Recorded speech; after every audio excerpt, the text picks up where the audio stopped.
I'm Ennemcien, Q-Master.Sound.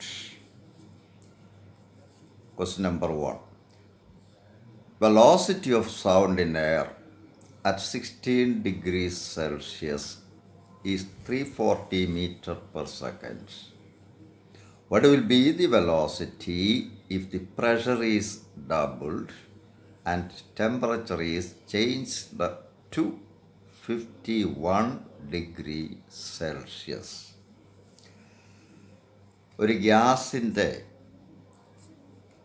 അല്ലെ എയറിൻ്റെ pressure മാറിയാൽ velocity മാറില്ല. വെലോസിറ്റി എന്ന് പറയുന്നത് ഗ്യാസിലെ V = (√γp/ρ). റോ എന്ന് പറഞ്ഞാൽ മാസ് ബൈ വോളിയം. ഞാനിത് കഴിഞ്ഞ ദിവസം കാണിച്ചതാണ്. അപ്പോൾ M/V, ഈ V അങ്ങ് മുകളിൽ ചെല്ലും. അപ്പോൾ velocity equals √γ into MPV/M എന്ന് വരും.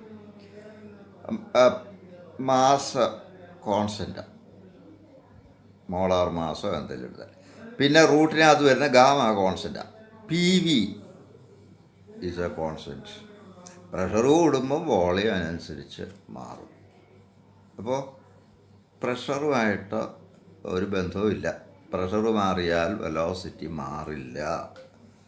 അപ്പോൾ നമുക്ക് അത് പ്രഷർ ഡബിൾ ചെയ്ത് കഴിഞ്ഞാൽ വെലോസിറ്റി പഴയത് തന്നെ, നോ ചേഞ്ച്. ടെമ്പറേച്ചറുമായിട്ടുള്ള റിലേഷൻ നമ്മൾ കണ്ടതാണ്. V is proportional to √, temperature. ഇത് ഞാൻ എടുത്തിട്ടുള്ള. Or V² is proportional to T.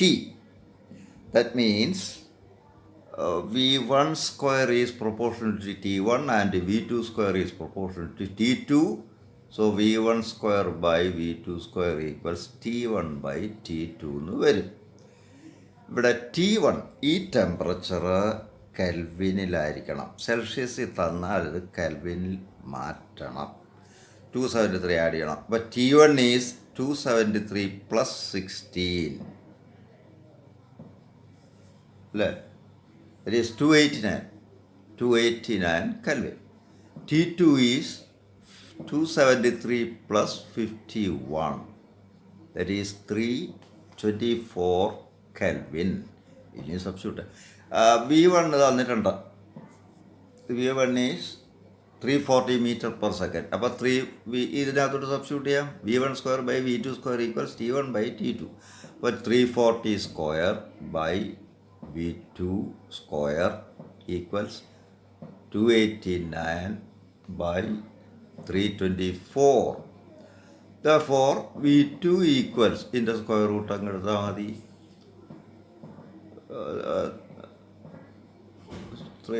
V2 ഇവിടുന്ന് V2² എടുത്ത് V2 കണ്ടുപിടിക്കുമ്പോൾ V2 equals 340 into √, 324/289. That is V2 equals 340 into 18/17. Okay. 17 and 340 would go. You will get it as 360 meters per second. That is the answer. Next one.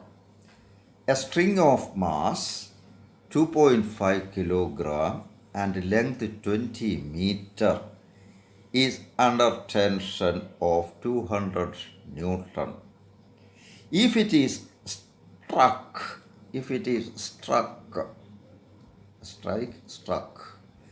at one end, how long does the disturbance take to reach the other end? That is a question. കമ്പിനെ വരച്ച് ടെൻഷനിൽ മുറുക്കി കെട്ടിയിരിക്കുക. എന്നിട്ട് ഒരറ്റത്ത് കമ്പിയുടെ ഒരു എൻഡിലൊരു തട്ട് തട്ടി. അപ്പോൾ ഒരു wave pulse ഇതിൽ കൂടെ പോവും. എത്ര സമയം കൊണ്ട് അങ്ങേ എൻഡിലെത്തുമെന്നാണ് ചോദിച്ചിരിക്കുന്നത്. ഇവിടെ ടെൻഷൻ തന്നിട്ടുണ്ട് 2.5 കിലോഗ്രാം അല്ലേ? 2.5 5 kilogram. I'm sorry.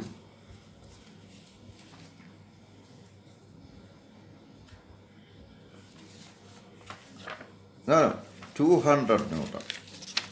Tension is 200 Newton. Total mass of the string is 2.5 kilogram. Length is 20 meter. ഇത്രയാണ് രീതിയിൽ. അപ്പോൾ T, tension 200 Newton. Mass per unit length computer അല്ലെ ലീനിയർ ഡെൻസിറ്റി കാണാൻ total mass by length 2.5 by 20, that is 0.125 kilogram per meter. Velocity of transverse vibrations in the string is V equals square root of T by M. That is square root of 200 by M is 0.125. You will get the final answer as, the answer of this is, you get it as 40 meter per second. You can simplify this.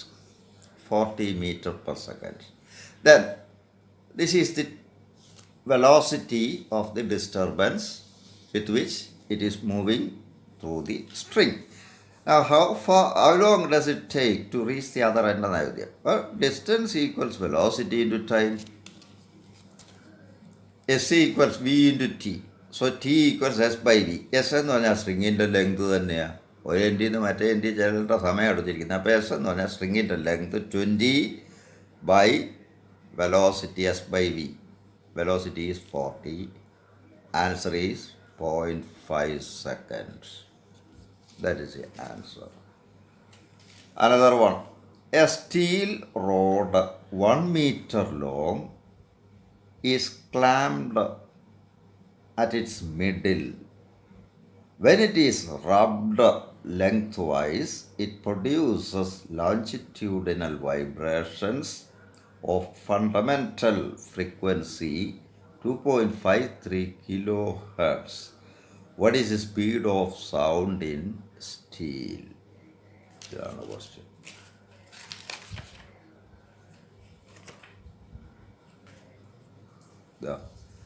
ഒരു road അതിൻ്റെ മിഡിലിൽ clamp ചെയ്തിരിക്കുക, എന്നിട്ട് ഇങ്ങനെ length വൈസായിട്ട് റബ്ബ് ചെയ്യുമ്പോൾ ഇതിനകത്ത് longitudinal vibrations form ചെയ്യും.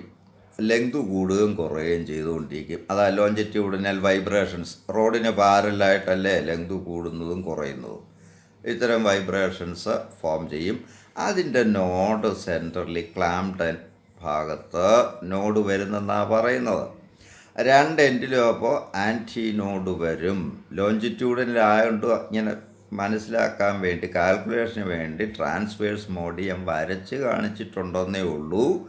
ഈ ഫ്രീ എൻഡിൽ രണ്ടും ആൻറ്റി നോഡ് വരും, ഇവിടെ നോഡ് വരും ക്ലാമ്പ് ചെയ്തിരിക്കുന്നിടത്ത്. അപ്പോൾ രണ്ട് ആൻറ്റി നോഡ് അടുത്തടുത്ത് വന്നിരിക്കുക. അത് തമ്മിലുള്ള ദൂരം എത്ര? λ/2. ലോഞ്ചിറ്റ്യൂഡിനൽ വേവ് ആണ് ഇതിൽ കൂടി പോകുന്നത്. അതിനുമുണ്ട് നോഡും ആൻറ്റി നോഡും ഒക്കെ. പക്ഷെ കാൽക്കുലേഷന് വേണ്ടി മനസ്സിലാകാൻ വേണ്ടി ഇത് ട്രാൻസ്വേഴ്സ് മോഡിൽ ഇങ്ങനെ വരച്ച് കാണിക്കുന്നു എന്നുള്ളതേ ഉള്ളൂ. അപ്പോൾ ആൻറ്റി നോഡ് ഇങ്ങനെ കാണിച്ചിട്ടുണ്ട്, ആംപ്ലിറ്റ്യൂഡ് കൂടുതലുള്ള ഭാഗം. ഇത് നോഡ്. അപ്പോൾ റോഡിൻ്റെ ലെങ്ത് L ഈക്വൽസ് λ/2. രണ്ട് ആൻറ്റി നോഡ് തമ്മിലുള്ള അകലം എന്ന് പറഞ്ഞാൽ λ/2 ആണ്. So therefore λ is 2L. Frequency F equals V/λ, that is V/2L. Therefore V equals F into λ or F into 2L. That is F is തന്നിട്ടുണ്ട് 2.53 into 10⁻³ ഹെർട്സ് ആണെന്ന് പറയുന്നുണ്ട്. Into 2 into L. F into 2 into L. F is 2.53 into 10⁻³ into 2 into L is 1 meter. The answer is 5.06 into 10⁻³ meter per second. That is the answer. Okay.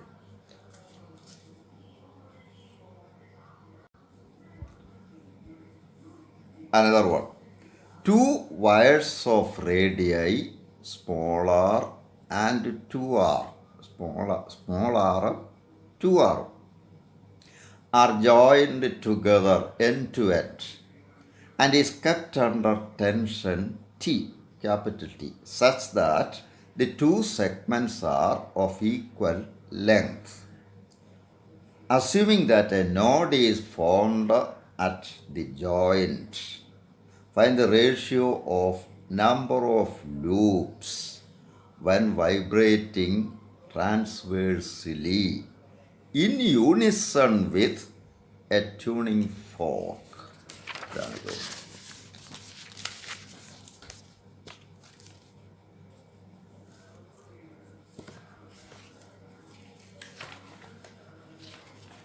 നമ്മൾ നേരത്തെ പഠിച്ചിട്ടുണ്ട് ഒരു stretched സ്ട്രിങ്ങിൽ ഉണ്ടാവുന്ന vibration, അതിൻ്റെ frequency കാണാൻ ഞാൻ കഴിഞ്ഞ ദിവസം ഒരു പോസ്റ്റിങ്ങിൽ ഇട്ടതാണ്. P/2L/√T/m. P is the number of loops. ഞാൻ എടുത്തതായത്. അപ്പോൾ ഇവിടെ ഇപ്പോൾ രണ്ട് സ്ട്രിങ്ങിന് ഇങ്ങനെ എൻഡ് ടു എൻഡായിട്ട് വെൽഡ് ചെയ്ത് ചേർത്തിരിക്കുക, എന്നിട്ട് വലിച്ചു കെട്ടിയിരിക്കുക. ഇത് ഈ ജോയിൻ്റ് വെൽഡ് ചെയ്തിരിക്കുന്ന ഭാഗത്ത് നോഡേ ഫോം ചെയ്യുന്നുള്ളൂ. ഒരു ട്യൂണിംഗ് ഫോർക്ക് എക്സൈറ്റ് ചെയ്ത് ഇതിനടുത്ത് പിടിക്കുമ്പോൾ അതിൻ്റെ ഫ്രീക്വൻസിയിൽ ഇത് വൈബ്രേറ്റ് ചെയ്യും. അപ്പോൾ ഇത് ഒന്നിൻ്റെ റേഡിയസിൻ്റെ ഡബിളാണ് മറ്റേതിൻ്റെ റേഡിയസ്. അപ്പോൾ ആദ്യത്തെ ഇതിൽ ഒരു സെഗ്മെൻറ്റിൽ ഫോം ചെയ്യുന്ന ലൂപ്സിൻ്റെ എണ്ണം P1 എന്നിരിക്കട്ടെ, റേഡിയസ് R ആ സെഗ്മെൻറ്റിൻ്റെ റേഡിയസ് ഓഫ് ക്രോസ് സെക്ഷൻ. അപ്പോൾ അതിൻ്റെ ഫ്രീക്വൻസി P1/2L/T/m. എമ്മിന് വരും πr²ρ. ഇതെല്ലാം ഞാൻ എടുത്തതാണ്. രണ്ടാമത്തെ സെഗ്മെൻറ്റിൽ നമ്പർ ഓഫ് ലൂപ്സ് P2 എന്നിരിക്കട്ടെ. അപ്പോൾ അതിൻ്റെ ഫ്രീക്വൻസി P2/2L/T/π*r സ്ഥാനത്ത് 2r²ρ. ഈ രണ്ട് സെഗ്മെൻറ്റും ഒരു ട്യൂണിംഗ് ഫോർക്കുമായിട്ട് യൂണിസണിലാന്ന് പറയുന്നുണ്ട്. അപ്പോൾ രണ്ടിൻ്റെയും ഫ്രീക്വൻസി സെയിമാണ്. ഈ ട്യൂണിംഗ് ഫോർക്കിൻ്റെ ഫ്രീക്വൻസി തന്നെയാണ്. അപ്പോൾ ഇത് ഇക്വേറ്റ് ചെയ്യുമ്പോൾ P1 equals P2/2 or P1/P2 equals 1/2. That means ലൂപ്സിൻ്റെ എണ്ണം തമ്മിലുള്ള റേഷ്യോ P1:P2 equals 1:2. 1/2 എന്ന് പറഞ്ഞാൽ 1:2. That is the answer. Another one.